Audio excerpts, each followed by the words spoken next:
Olá, amigos, tudo bem?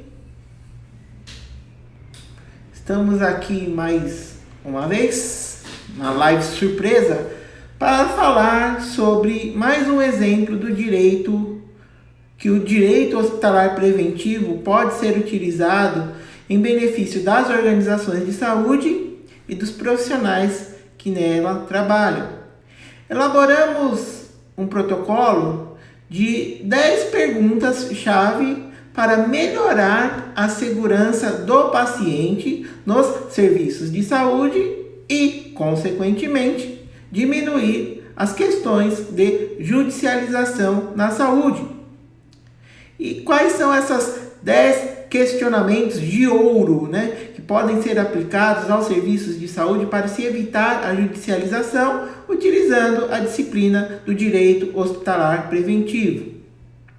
Essa figura ao fundo não ficou muito elucidativa, porque realmente ficou muito grande, Mas o primeiro questionamento, e se alguém quiser depois eu posso mandar essa figura pelo direct, sem problema algum, só pedir.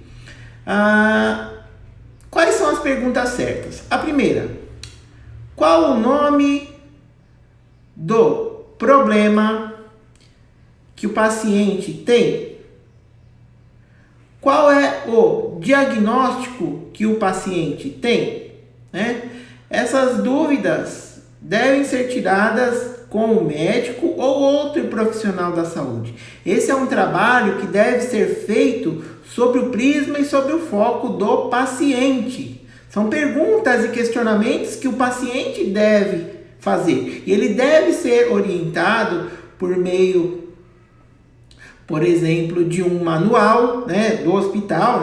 O jurídico no direito hospitalar preventivo pode elaborar um manual do usuário, manual do paciente, como ele deve se portar no tempo em que ele estiver em internamento naquela instituição.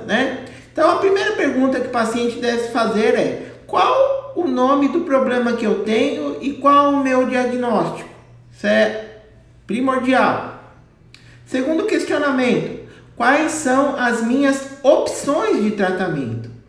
É muito importante o paciente saber quais as opções de tratamento que ele tem, justamente para que ele possa assinar um documento de termo de consentimento livre e esclarecido de forma não adesiva, como se fosse um contrato de adesão, com a mera pro forma, mas realmente saber de fato quais são os benefícios e os malefícios que um tratamento pode lhe causar em detrimento de outro, e assim ele exercer de forma verdadeira a sua autonomia de vontade. Terceiro questionamento que o paciente deve se fazer: quais são as minhas chances de cura? Isso também é extremamente importante.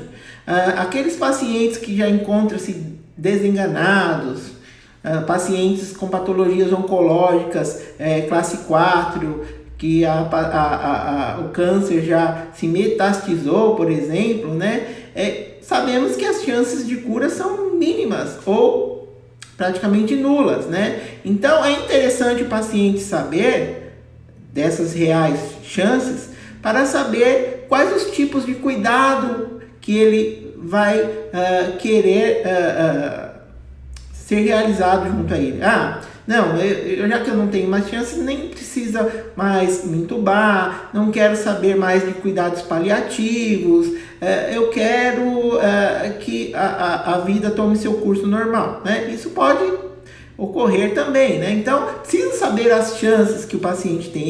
Ele tem esse direito de saber. Quarto questionamento: como é realizado o exame ou procedimento? Bom, eu, paciente, vou sofrer um exame ou um procedimento. Como isso vai ser realizado? Eu vou ter que tomar alguma medicação previamente à realização deste procedimento ou deste exame. Esses medicamentos prévios ao procedimento podem me trazer algum efeito colateral? Quais são os riscos desses procedimentos ou desses exames? Existem alguns efeitos adversos em saúde relatados na literatura científica, que corresponde a tipos de iatrogenia, é interessante e é importante o paciente saber tudo isso, porque caso ocorra algum malefício em decorrência desses procedimentos, ele poder ter a consciência que aquilo realmente poderia ser um evento esperado ou inesperado, mas que não foi de fato um erro de procedimento em saúde, um erro médico, um erro de procedimento de enfermagem, que é passível de, isso sim, de judicialização. Quinta pergunta: quando e como eu, paciente, receberei os resultados do exame? Indivíduos principalmente que estão suspeitos de doenças infecto-contagiosas como HIV, que imputam aquela questão de preconceito da sociedade ao paciente, eles ficam muito ansiosos para a obtenção do resultado. Então, se o indivíduo faz o exame na sexta e ele só vai pegar o resultado na segunda ou na terça, ele precisa ter ciência disso, precisa ter um trabalho da equipe multiprofissional de saúde, a parte de psicologia, de assistência social, para acalmar esse paciente até sair o resultado desse exame. É muito interessante também ter essa conduta desse tipo de protocolo na organização de saúde. Sexta pergunta: como se soletra o nome do medicamento prescrito? É de suma importância os prescritores e os profissionais que administram os medicamentos nos pacientes falar de uma maneira clara, cristalina e objetiva o nome dos medicamentos. Existem alguns tipos de medicamentos que são chamados pela doutrina do direito hospitalar preventivo como look-alike, sound-alike, ou seja, eles parecem uns com os outros, tanto na fonética quanto na embalagem, que realmente podem confundir o prescritor, o paciente e o enfermeiro que irá administrar esses medicamentos, levando o indivíduo a óbito, Midazolam com outro que tenha um som semelhante, não vou lembrar agora, mas substituição desses medicamentos que se parecem, sound-alike e look-alike, se parece tanto no aspecto físico. Você tem lá duas ampolinhas marrom, só que uma é para antibiótico e outra é corticoide. Você administrar e confundir na hora pode levar o indivíduo a óbito. E também com relação à fonética também pode se confundir. Então é extremamente importante que o paciente saiba soletrar aquele medicamento, de forma clara. Essa parte de disclaimer, que é o protocolo de divulgação, ela deve ser claro para se evitar justamente a judicialização. Sétima pergunta que o paciente deve se fazer: quantas vezes ao dia e por quanto tempo devo usar esse medicamento? Pessoal, isso é de suma importância para se evitar um dos principais gargalos que condenam as organizações de saúde e os profissionais que nelas trabalham, que são justamente o erro de medicação, a administração dessa medicação, a utilização equivocada, errada deste tipo de posologia. Um medicamento que é para ser administrado a cada 8 horas, por exemplo, se o enfermeiro chega para o paciente e fala: o senhor vai tomar esse medicamento a cada 8 horas quando o senhor sair daqui na sua casa, só que é um indivíduo velhinho, ele não entendeu direito. Então, ao invés de ele tomar o medicamento a cada 8 horas, ele vai tomar o medicamento só 8 horas da manhã e 8 horas da noite, por exemplo, Então, os esquemas posológicos, eles devem ser cristalinamente divulgados, assim como o nome do medicamento, para que possa o paciente aderir a esta terapêutica, para ter esse compliance terapêutico de forma adequada e assim ele poder combater aquela patologia e ter um bom êxito na diretriz de tratamento que foi previamente estabelecida pelo prescritor. Oitava pergunta: é possível que haja alguma reação a esse medicamento que eu vou tomar? Porque não basta só o prescritor, o farmacêutico e o enfermeiro esclarecerem sobre o esquema posológico, sobre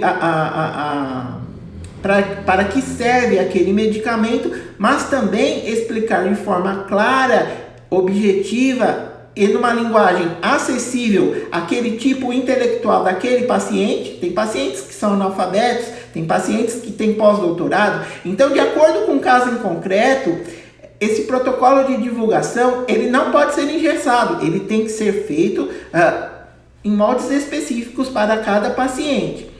Então, aquele paciente que tem um grau intelectual um pouco mais sofrível, ele não vai entender de fato o que consta da bula dos efeitos colaterais. Então, cabe aos profissionais de saúde fazer esse exercício por meio de estabelecimento de protocolos de divulgação de efeitos colaterais também. Porque mesmo que esses efeitos colaterais constem da bula, e o indivíduo desenvolva esses efeitos colaterais e venha a óbito ou a sofrer algum tipo de dano moral ou estético, se não for informado pela equipe multiprofissional de saúde de quando da estadia do paciente dentro da organização de saúde, também é passível de condenações administrativas, civil e criminal, tanto dos profissionais que trabalham na organização quanto da própria pessoa jurídica. O nono questionamento que o paciente deve fazer é: posso usar esse medicamento junto com outros, já que utilizo com algum alimento ou com algum líquido? Traduzindo, resumindo esse questionamento: esse medicamento que a organização de saúde está administrando em mim, enquanto eu estiver aqui internado, e depois, se eu for utilizá-lo em casa, uso crônico, ele interage com algum outro tipo de alimento, ele interage com algum outro tipo de medicamento, ele interage com algum tipo de líquido? Então, esse tipo de informação, ela é extremamente importante para que o que chamamos no direito hospitalar preventivo de reconciliação medicamentosa, para que a reconciliação medicamentosa possa ocorrer de forma correta, a fim de se evitar danos ao paciente e judicialização da organização e dos profissionais que nela trabalham. Décimo questionamento, décima pergunta-chave para melhorar a segurança do paciente nos serviços de saúde: o tratamento mudará a minha rotina diária? O tratamento mudará a minha rotina diária? É interessante saber também. Aqueles indivíduos que tomam alguns medicamentos como alendronato, que tem problemas articulares, por exemplo, que tem que fixar a vitamina D nos ossos, isso altera a rotina do paciente. Por quê? Ele não pode só tomar o medicamento e ficar em casa ou ficar acamado no hospital. Se ele toma esses tipos de medicamento, ele deve sair ao sol, fazer uma caminhada, para que a luz ultravioleta possa fixar a vitamina D nos ossos e, consequentemente, esse alendronato de sódio que ele está tomando vai promover a ação terapêutica, diminuindo a osteoporose, a osteopenia daquele paciente. Então, nesse caso, alterou a rotina diária do paciente. Se é um paciente sedentário que não está acostumado a caminhar, só ficar dentro de casa, principalmente os velhinhos, esse medicamento não vai fazer efeito algum, Consequentemente, ele estará desperdiçando, se for saúde pública, desperdiçando recursos públicos, porque vai permanecer mais tempo na instituição, porque não vai melhorar o seu quadro clínico, Se for particular, dispêndio financeiro particular mesmo, que aquele medicamento não vai lhe servir para nada. Então, esses 10 questionamentos, essas 10 perguntas-chave para melhorar a segurança do paciente nos serviços de saúde, que foram elaboradas no nosso curso do Direito Hospitalar Preventivo, elas são extremamente essenciais para garantir a segurança do paciente e diminuir a judicialização da saúde para que essas organizações sejam condenadas em danos morais, estéticos, existenciais, forem questões laborativas e administrativas no âmbito do COREN, do CREMESP, do CREFITO, do Conselho Federal de Farmácia e assim por diante, né? Isso é uma mera degustação que estamos fornecendo para vocês entenderem como será o nosso curso agora em outubro. As inscrições já estão abertas. No link, o link encontra-se na bio do nosso Instagram, né? O preço está acessível, cerca de R$2 por dia você paga esse curso, e o público-alvo desse curso, que é o curso livre de Direito Hospitalar Preventivo, é tanto para os advogados quanto para os operadores,